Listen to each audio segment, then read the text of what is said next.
Hi, this is Lex, and welcome to the Fintech Blueprint. It's your podcast about fintech, decentralized finance, digital banking, investing, robo-advice, artificial intelligence, and all the other frontier technology that is transforming financial services.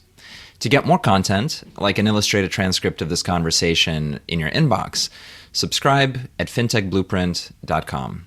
So without further delay, let's jump into today's episode.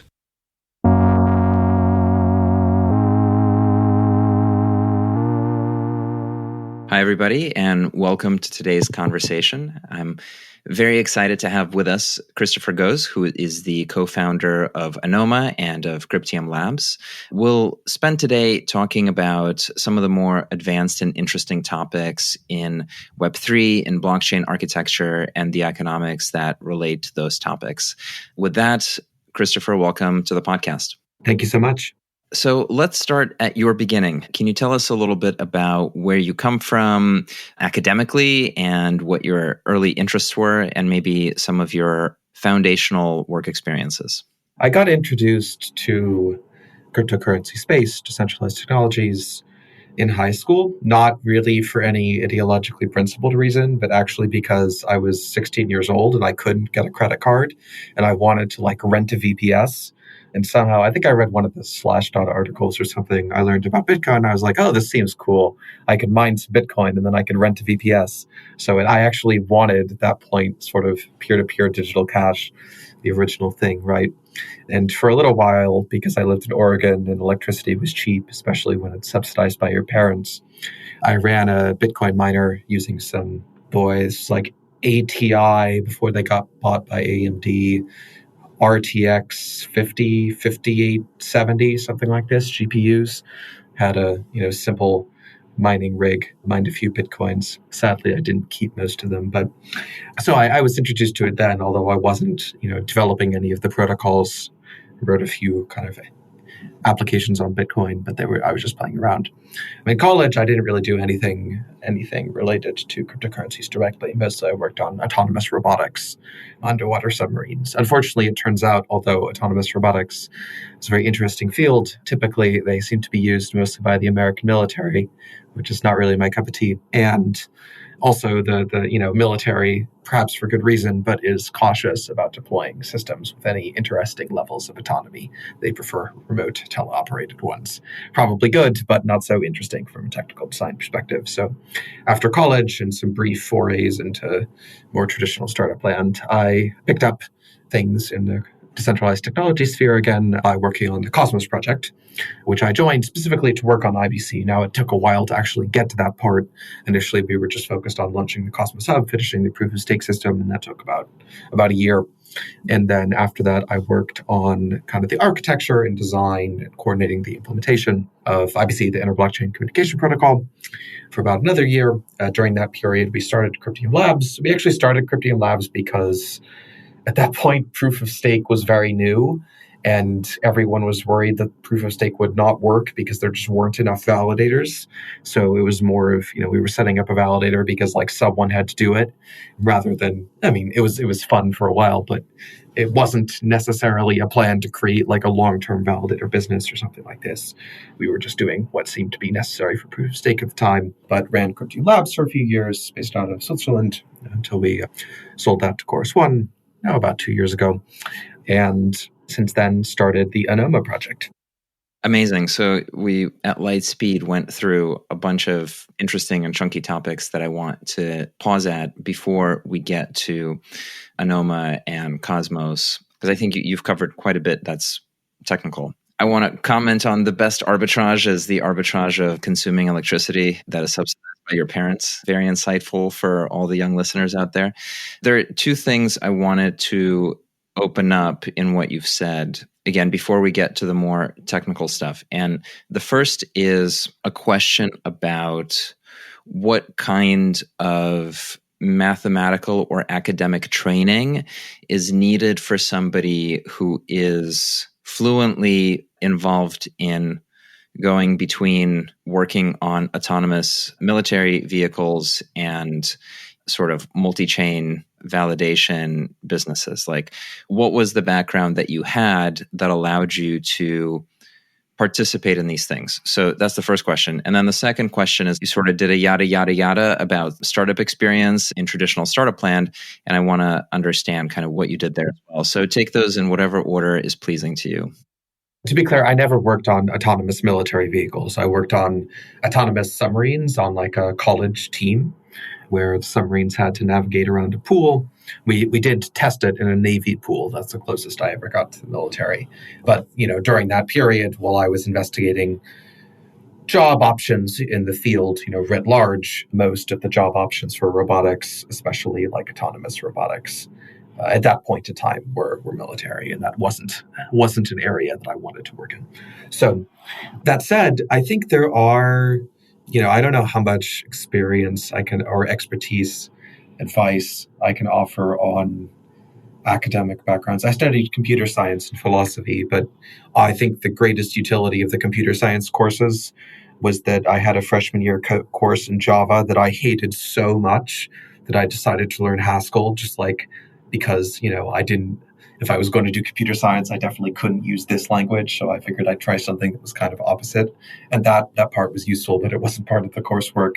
It was a reaction to the coursework. I enjoyed some of the philosophy courses, helpful for kind of thinking rigorously about things, and sometimes some interesting, perhaps unexpected connections to protocol design. I do think the part of autonomous robotics that it ends up being quite relevant to sort of crypto-economic systems design is a whole discipline called control theory. I learned some control theory in college, mostly as part of the robotics.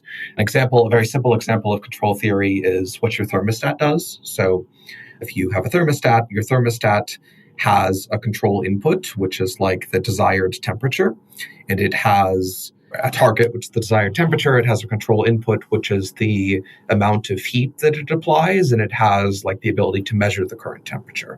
But it's not the formula, it's not deterministic. So you can't just say like, I want temperature 25, apply, 25 degrees worth of heat, right? Because it depends on the air circulation, it depends on the outside heat, it depends on other heating sources, stuff like this. So instead, your thermostat runs what's called a P, or proportional controller, whereby it measures the current temperature, and basically if the temperature is too low, it increases the heat. If the temperature is too high, it decreases the heat. And it does this forever, right? And it can do slightly more complex things, but that's the simple kind of essential function. Let me jump in there and offer two examples, and you tell me if I'm right or wrong. So we're recording this the week after Silicon Valley Bank failed and Signature was shut down as well.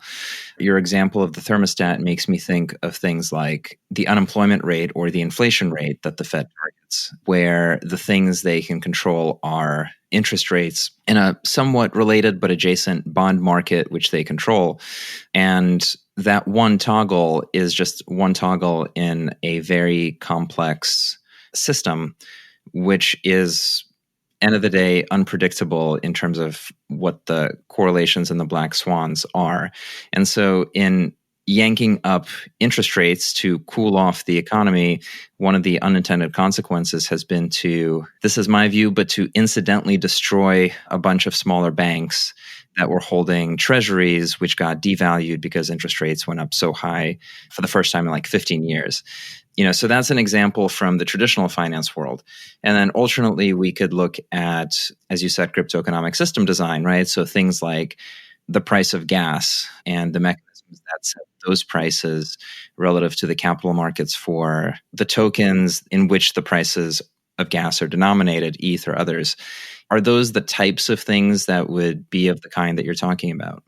Yes, absolutely. And what's really nice about control theory is that it provides a kind of general way to characterize and describe these systems where you have some inputs, where you have some targets, where you have a complex system, right? So you don't know exactly how the system is going to evolve. I mean, in the case of the Fed adjusting the interest rates, or even the Ethereum EIP 1559 changing the gas price, what determines who sends transactions on Ethereum or who deposits into their bank is like the rest of the economy. Like, it's a really complex system.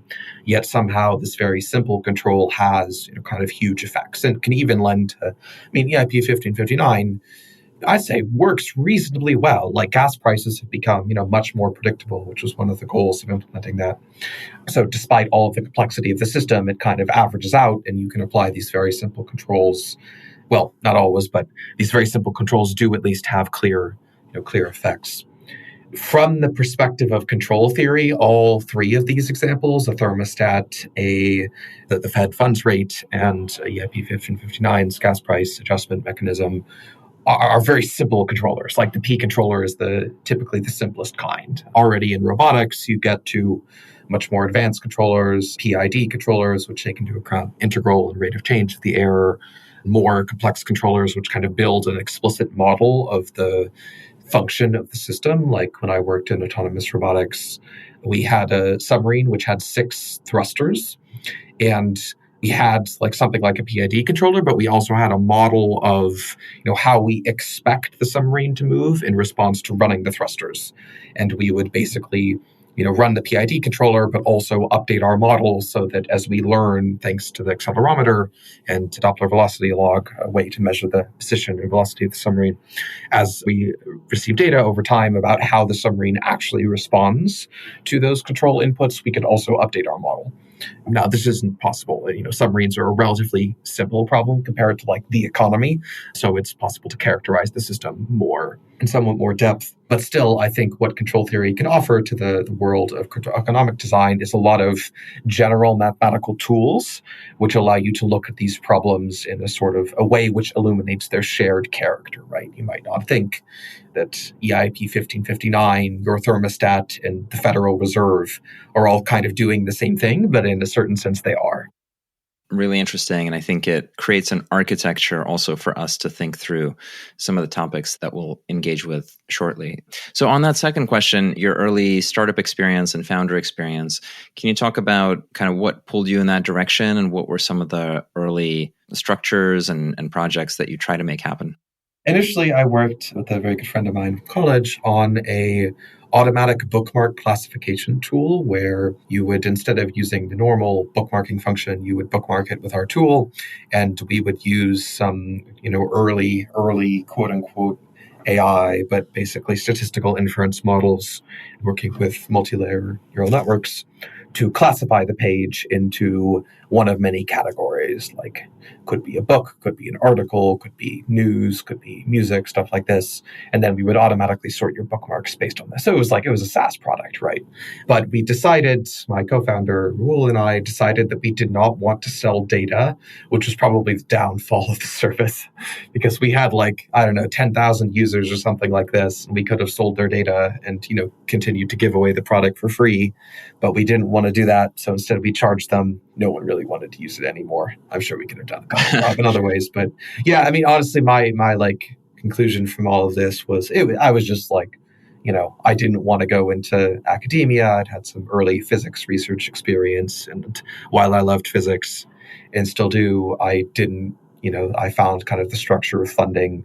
I was working on a grant that required that as part of working on the grant, you study this specific data, but there was no reason why you would want to. It was data that someone else had already studied. As far as I could tell, it must have resulted from some kind of process where a bureaucrat looked and said, okay, well, we have blah, blah, blah, millions of dollars of funding, and we have this data. Let's parcel out the funding and assign a piece of funding to each piece of data and then tell some scientist to go do it, right? Another example of the butterfly effect, right? This grant existed that had no meaning behind it. But you did say something in there that I want to catch on, which is that you didn't want to sell customer data. So this ties to some of the things you're doing now. What is wrong with selling customer data? Or said another way, what is good or valuable about privacy? Privacy sometimes, I think, is a confusing word that we've ended up using to refer to this class of technologies, because privacy sometimes implies that, something can't be seen. And that's not, whether or not something can be seen is not purely a function of the technology. It's mostly a function of what people choose to do. So I think basically the differences between different technologies are mostly differences in whether the user is aware where their data is going or not, right? And on the one hand, you have, so-called privacy technologies like Zcash and Namada and Anoma, where users can disclose their data to whomever they want. So it's not necessarily private, right?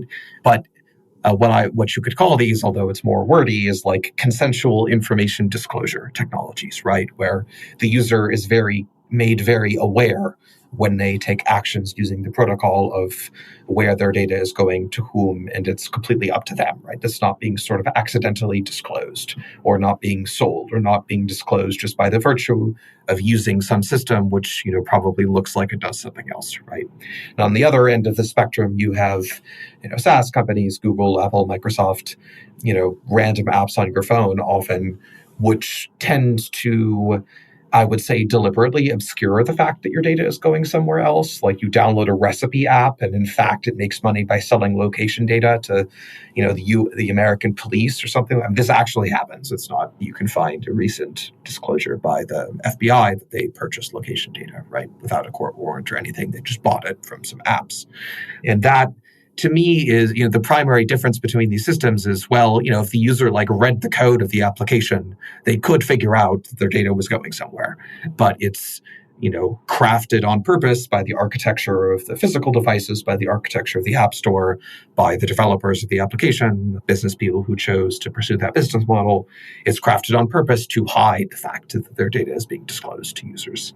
Even with, and sometimes what really matters is kind of like if you want a network or a protocol which honors users' consent, you need to meet them in the middle, as in it's necessary that the user understand what choices you are allowing them to make. And it's necessary that it be possible to kind of use the system while retaining privacy. So even something like the GDPR here in Europe, while perhaps well-intentioned, in my eyes at least, has not always solved the problem, right? Often you go to websites and you receive a lot of things to click through, and then the same data is disclosed anyways, right? Because it's very impractical to analyze all of this, and a lot of the internet you just can't use unless you accept some of these terms, right? So that's not, to me, that's not preserving consent, because you're limiting the user's ability to use the system, which you don't need to do, right? But the companies are just choosing to do it. You're limiting the user's ability to use the system based on what data they disclose to you. So I think there's a whole spectrum of things, but I was personally, at the time, just I think selling data is a dishonest thing to do. I mean, if it's explicit, it's okay. If you're telling the users that, basically you're paying with your data, and here is who the data is going to, and here's, what risk that might entail for you, then, I mean, at least it's kind of an informed decision, but that's never how it works. And these SaaS products, they keep it as hidden as possible. And I think that's, it's lying, and beyond being kind of wrong at the individual level, it has really terrible social ramifications. People know that they're being watched, right? And all of this data is used by companies to perform various kinds of surveillance capitalism, basically to try to manipulate public opinion, to sell data on, what's popular to various propaganda groups, mostly, ones of different political alliances. And the net result is it's both, privacy has consequences which are both individual and collective. It's not, I think often people focus on privacy purely at the individual level. And then, that can lend one to the question of, well, if I'm not doing anything wrong, why do I need privacy? But that's not, I don't even think the individual level is the most important. I think kind of the social effects of privacy change how people talk. It's easy to think about it in a local context. Like you say different things to different friends, right? You try not to hurt somebody's feelings. If someone asks you to keep something secret, you don't tell it to somebody else, right? People understand this very instinctually. And that intuition, I think, is correct, right? The problem is that we've built technological systems which don't respect it, and which mislead users often into just not expecting that their data is going to be disclosed in ways which it actually is. Yeah, so here's a trivial example, but is amazing, right? Which is to wiretap a phone conversation, you would need a warrant from a court. And so you would have a check on the executive desire to police citizens in some particular way. It's reasonable to say that having some intrusion from the executive to police the population sometimes is the right decision, but having a check to push back against that desire is really important, and that's why you have the judiciary system. That's why you have the warrant for the wiretap or for entry into a home or whatever it is. Meanwhile, to open up a whole bunch of WhatsApp data, a bunch of conversation data, or to post direct messages on a social media platform is trivial and is completely normalized. Even in this example of like, in the past, you could have a phone conversation and have some sort of constitutional protection about what you say not being completely aired out. Like, that's gone. And it's gone not because of some change in ethics or philosophy. It's gone because of how our platforms have evolved. Also, I think privacy is important for sort of both sides, or so to speak, of the citizenry and government. Although, if there are two sides, you're kind of already having problems. But let's face it, there are sometimes. So in particular, I think privacy is very relevant for people in government, or people thinking about kind of the health of the country, for two reasons. The first is national defense. So when you use these systems which are not private, I mean, the American government can buy your data, and the Chinese government can buy your data, and the Chinese government can buy data of American citizens, like, very easily. It's not, or they can, hack into the databases. North Koreans will do whatever they want. They're not like subject to American court orders or whatever. So in fact, building all of your civilizational infrastructure on top of kind of flaky and too transparent technological systems is really bad for your ability as a country, right? If you're thinking about the health of the country, to have, coherent internal communications that aren't snooped on by some adversary. It's like some foreign government could see what your citizens are doing. They could try and manipulate public opinion, manipulate elections. All of this is possible only because so many of these pieces of technological infrastructure have been built in ways which just don't keep data private, right? So privacy is really relevant for national defense, and it's also really relevant for collecting accurate data. So let me give an example of this. If I'm a government, often I want to know what my citizens are thinking. I might want to know what they want, so I can try and keep it in mind, especially in a democracy. What they want is relevant to my ability to continue as a government, right? I might want to know, kinds of social problems or things I should be concerned about. And in particular, if I am acting in good faith, at least, I want true information. So I want to know what's actually happening. I don't want people to lie to me, right? Now, privacy is helpful, even necessary here, because it can give people credible protection for telling the truth. So if I'm the government and I want to know, like, well, how many people are using cocaine, right? But cocaine is illegal. So if I just conduct a survey that says, like, did you use cocaine last month? Are people going to tell the truth? I mean, no, right? Like, the government does stuff like this thing, but they do stuff like this all the time, right? They collect data about practices of the population where, at least assuming good faith, one would expect them to want true data, but the way in which they ask the questions or the way in which they architect the systems is just unlikely to elicit that, right? So privacy is helpful as a tool in kind of the system architect's toolbox, because it allows you to provide kind of credible protection for people telling the truth, and then allows you to elicit truthful information out of these systems, which you wouldn't be able to if people know that they're being surveilled, right? So I think privacy is important. Like, it's not, as easy to frame the problem as like people versus governments, and privacy is a tool for citizens against their governments. And I mean, I think that's true, and that's important. It's important to kind of craft systems that protect against government overreach. But privacy is also a tool for governments. It's a tool for the integrity of communities at any scale. And it's a tool for providing kind of credible protection for freedom and truth at any scale. And I don't think, countries with private systems are going to like out-coordinate, frankly, and out-compete countries where everyone is surveilled all the time, because the citizens will be free and they'll be able to develop things which are kind of more in the interest of their fellow countrymen, because they won't be worried about doing something the government doesn't like, right? I think privacy is very win-win. Super interesting. We've established some values and benefits of privacy, and then we've established sort of that architecture, the control systems architecture. Let's switch over to Cosmos and the multi-chain vision. You were involved for a while with building in that protocol. Can you talk about, at a high level at this point, the distinction in the visions of I don't know if it's fair to say the Ethereum community versus the Cosmos community, but maybe there is a line to draw between people who think there is kind of a winner-take-all single network versus those that think that there's a multi-chain future. And is that even the right question about Cosmos? Like, what's motivated the growth of that community, and what are the differentiated principles that underpin its development?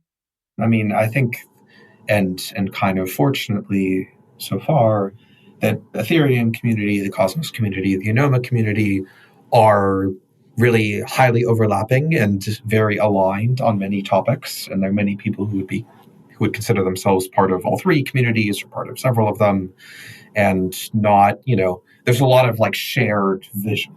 And I think we can all cooperate both on the community level and on the protocol level. We don't need to be competing with each other. I think there are differences certainly in parts of the communities on opinions about what the role of blockchains are and what the relation between blockchains and assets are. So let me dive into that a little bit. So the first part is what is the role of the blockchain, right? So the kind of the Ethereum thesis, at least at the moment, is that Ethereum will be kind of the global settlement layer for a bunch of layer twos, and Ethereum will provide kind of a trust anchor for all of these layer twos or layer threes, layer fours, et cetera.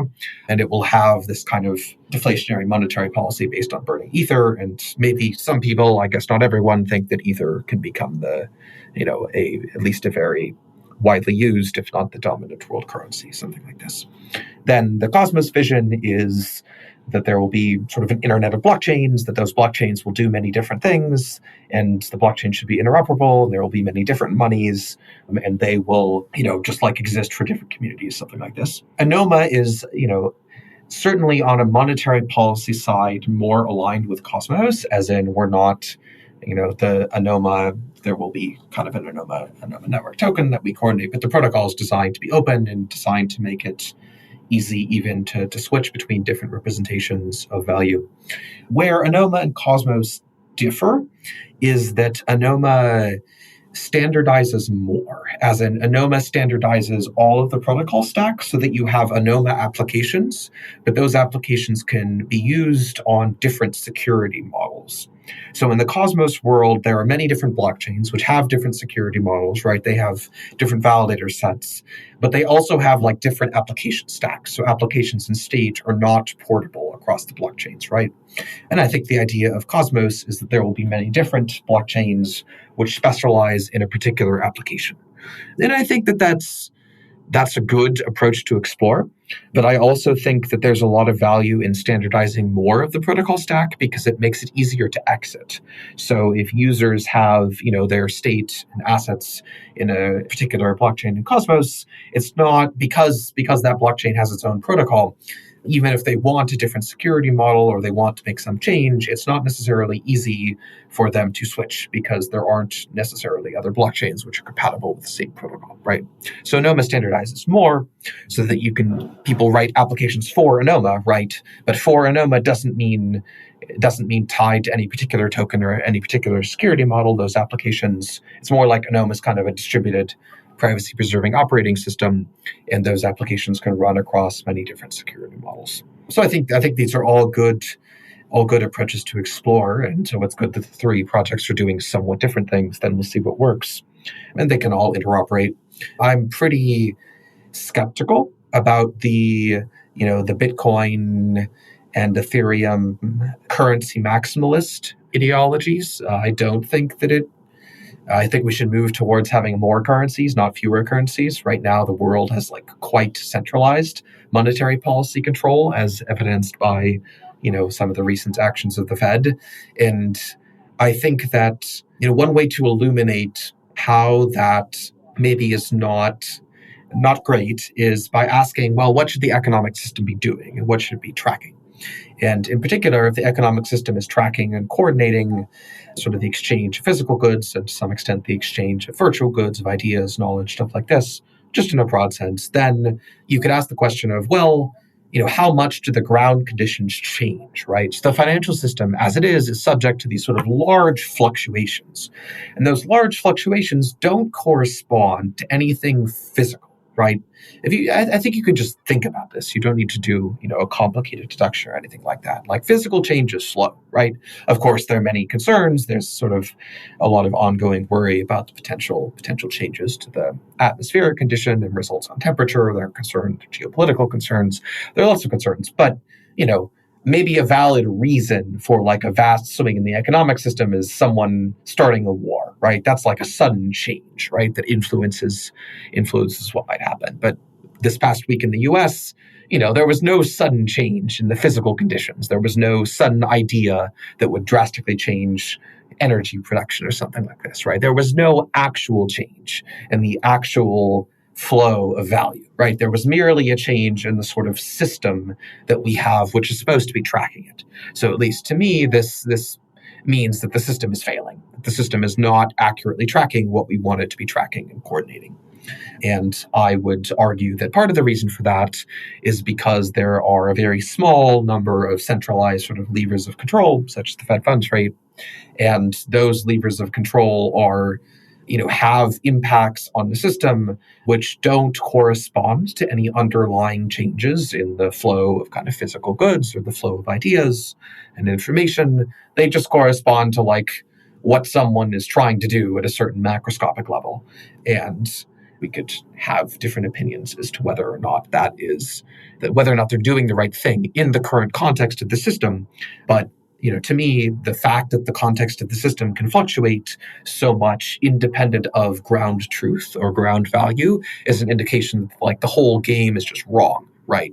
There is no right move in fractional reserve banking because there's no right move in the wrong game. I want to go back to some of the things that you've said about what blockchains are for and about the structure or the visions of how they can work, and in particular on like double clicking, like what does it mean for something to be interoperable? What does it mean for something to be an application that moves from here to there? So I want to put a pin in that and kind of address it after your more immediate point about, the system failing. I guess the way I think about it is that our technology, like humanity's technology to deal with its self-organization, is a technology like any other. So it evolves over time. And its resolution, like its granularity, is also a function over time. So if you think about the map and the reality, right, the Eliezer Yudkowsky kind of point about some representation of a particular terrain that's drawn on a map isn't the actual forest. It's not going to actually tell you what it's like there right now. It's not going to tell you if it's rained. It's not going to tell you what kind of animals there are. It just tells you sort of an abstraction about its shape. And we rely on all these abstractions to navigate things based on how our minds work. We can think about an abstraction of the human body. That's an object we can sort of render in our mind. And then we can think about the abstraction of molecules or atoms.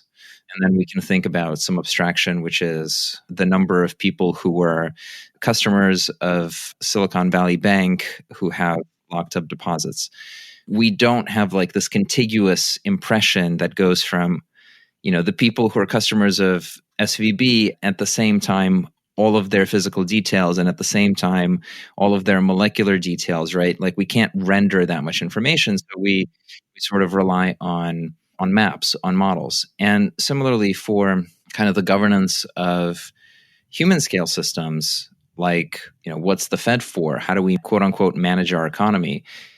Arguably the American approach to doing that, it has a lot more fidelity, has a lot more granularity than, let's say, the USSR in 1965 trying to centrally plan everything in the paper version of a spreadsheet. At the same time, the complexity of things have exploded to such an extent that to think that you could figure out the world and manage it with like the macroeconomic models of the 1980s or 90s just becomes absurd, right? So to your point of like the disconnect between the physical thing and then the remedy, like the physical thing is, or one of the physical things was the invasion in Ukraine has blown up the supply chain of oil and the price of oil. So literally, gas and oil aren't being delivered to all sorts of various markets. In all those different markets, the price of those commodities is going up, not because of like the abstract idea that interest rates are too low, but because literally there's not the oil. Or during the COVID crisis, like the ability of a factory to ship from China to the US a bunch of plastics to put together some thing that then is sold in Walmart, like literally that ship is stuck, like it's not going, right? And so you've got inflation from these very particular phenomena. And then the only lever you have is like messing around with fixed income markets. You're not fixing anything on the ground.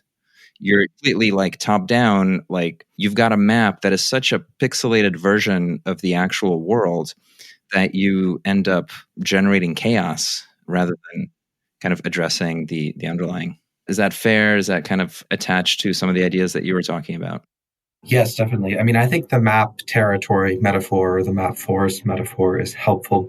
The ingredient I would add to it is that, so I think it's important to understand the relation between sort of culture and technology as it relates to the map territory metaphor. So, as I think of it, at least, the map is basically technology, right? The map is like a representation of the world. And, the banking system in the United States is at least used as a representation of the world, right? Regardless of whether it is or not. Let's sort of leave the question of, correspondence, which is a very important one, but bracket it for now, right? So the banking system is used as a representation of the world.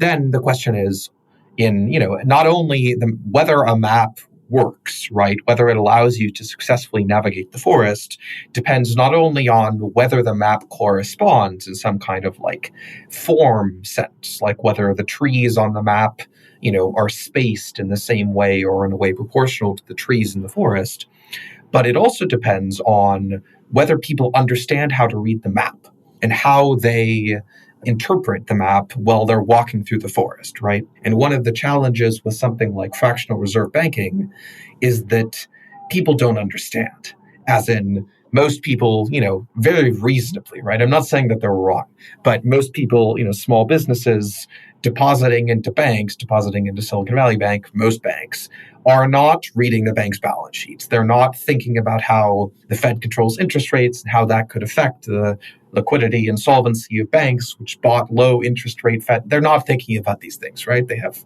businesses to think about, families to think about. They're not experts in macroeconomic policy, right?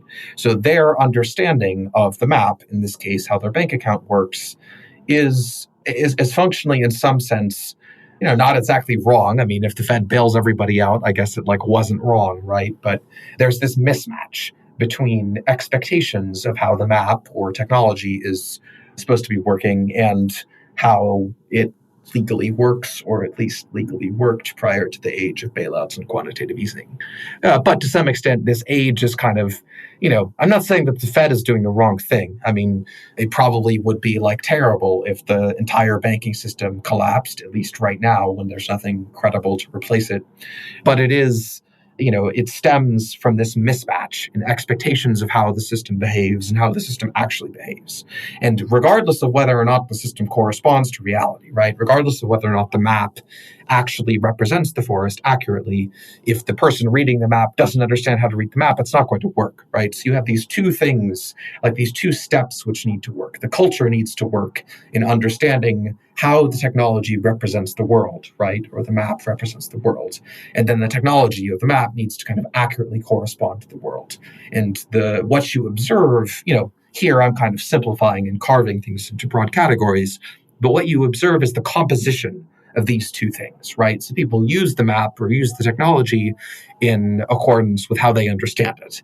And then the technology represents or affects the world in accordance with how, the sort of more specific material relations. And all of this forms of feedback systems. So culture also informs how we produce technology, et cetera. It's quite complicated, but I think it can be helpful to understand that distinction as well. Okay, so let's go back to the protocol and talk about maybe kind of reintroduce the problem that you're focused on, and if there are some kind of specific examples or comparisons that you could make about how the protocol is differently designed, and then what kinds of outcomes you see coming together if it's successful. So Anoma, I guess I would say, is designed under the assumption that what people, the primary use that humanity will have for distributed blockchain systems or distributed database systems with consensus is economic coordination. In particular, that what consensus or ordering allows you to do is track things which are scarce, as in it allows you to track like linear resources, which have controlled issuance. And that can be useful when you want to track things in the physical world that are physically scarce, like oil, for example, or like sandwiches, or things which are kind of scarce in production, like it takes time to produce ideas, right? So time is a scarce thing that you might want to track in a way that reflects that scarcity. So we make that assumption. And we also make the assumption that people are basically fine agreeing on a protocol, but that they will not agree on who to trust. So this is actually the same assumption that something like TCP/IP makes. TCP/IP is a sort of vertically integrated full stack protocol that handles all the things that you need to do for communication between networked computers. But it does not specify who, as in which servers you should connect to. And we observe in practice that people are just fine agreeing on TCP/IP. There are basically large, benefits to network effects of using the same protocol. Because if there were another protocol to replace TCP/IP, maybe it would be like 10% faster, right? But it would do functionally the same thing. So you can agree on a protocol in a way that kind of benefits everyone, as long as the protocol doesn't require that you make specific security decisions or trust decisions. And trust decisions are all about identity. So it's about like which server you connect to and who you send data to, right? It's about that. And those decisions, we think are always going to be heterogeneous. Currency, for example, which currency to use, because currency is always held by somebody and issued by somebody. Currency is also a decision about trust. So Anoma kind of tries to standardize all the things that we think everyone benefits from standardizing or from agreeing on, all of the parts of the protocol, including how applications work, right? What does it mean to standardize? It means that we write down a protocol which describes how to do all of those things in a way that will allow different parts of the system to interoperate. So to allow state to be moved across different security zones or to different people, to allow applications to be moved across security zones or to different people, to different validator sets, etc. Depending on what users choose, of course, but everyone kind of, if you run Anoma, everyone agrees on enough of the protocol that you can move applications around, which you can't do in something like Cosmos. Who bears the burden of updating their application or changing their behavior in order to fit into the standards that Anoma articulates? How do you pull the different projects into adopting this stuff?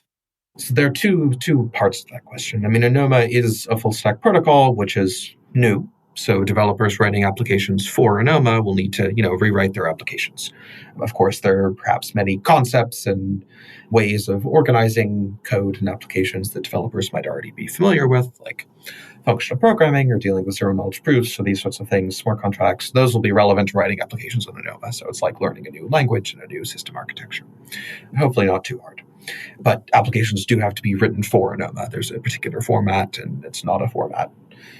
There are similar things in the world, but none of them are exactly the same. But we also want Anoma to be compatible with basically as many existing systems as possible. And the way in which we plan to allow for that is by splitting up the protocol into modular components, which can be used independently. So for example, it's possible to write an Anoma application and then settle or sort of verify a proof and execute the state changes on Ethereum. So you can use Anoma kind of like a rollup if you want, right? Or you can use Anoma as a sort of sovereign chain settling to some validator set, or you can use just, Anoma consensus, which is called Typhon, with existing Cosmos state machines, right? So you can pick and choose parts of the protocol. And we've tried to make the stack modular in a way that facilitates gradual and progressive adoption. And everything's open source, so people can just import it and use it, no permissions required. What is the role of zero-knowledge proofs in the protocol? Zero-knowledge proofs do two things in Anoma. They provide for computational compression, which is kind of the simple part. That's like using rollups typically are the most common use of ZKPs for computational compression, and we support that. And they provide privacy for individual user state. That's similar to something like Zexy or VeraZexy, but we kind of solve the more general problem for the case of counterparty discovery as well, also using zero-knowledge proofs. So yeah, computational compression and privacy. What are some of the things that you're doing to grow the ecosystem? And if people want to learn more about how to contribute, like where should they go? What is it that they can do? So one thing we're doing as Anoma is not completed yet, and we would like to provide some privacy in the short term to people who need it, is that we're launching a blockchain called Namada, which uses Tendermint but provides a multi-asset shielded pool for interchain sort of asset-agnostic private transfers, connects to Ethereum and to Cosmos, so you can send assets from any of those ecosystems.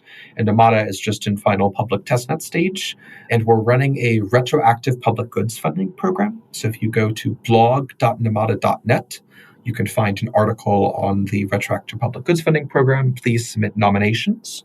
Part of the Namada Genesis proposal by the Anoma Foundation will include at least 20% of funds allocated to just retroactive public goods funding. So people who've done valuable open source work, privacy advocacy, even stuff like art, we conceive of it broadly in the past, could be eligible. And you could submit your nominations on the forums. We also have a lot of, you can follow us on Twitter, Anoma and Namada, to learn more about upcoming events. And we have a lot of code available on GitHub. Feel free to submit issues or pull requests or questions just there. And there are several kind of discords which you can access on the website for different parts of the protocol stack. Thank you for such a wide-ranging and deep conversation, and I encourage everybody who's listening to learn more about the project and find ways to contribute. Christopher, thank you so much for joining us today. Thank you. Hi, everyone. That's it for this week's episode of the Fintech Blueprint. For more technical deep dives into all things fintech and decentralized finance, check out fintechblueprint.com and grab a free subscription to the newsletter. This is Lex, and I'll see you next time.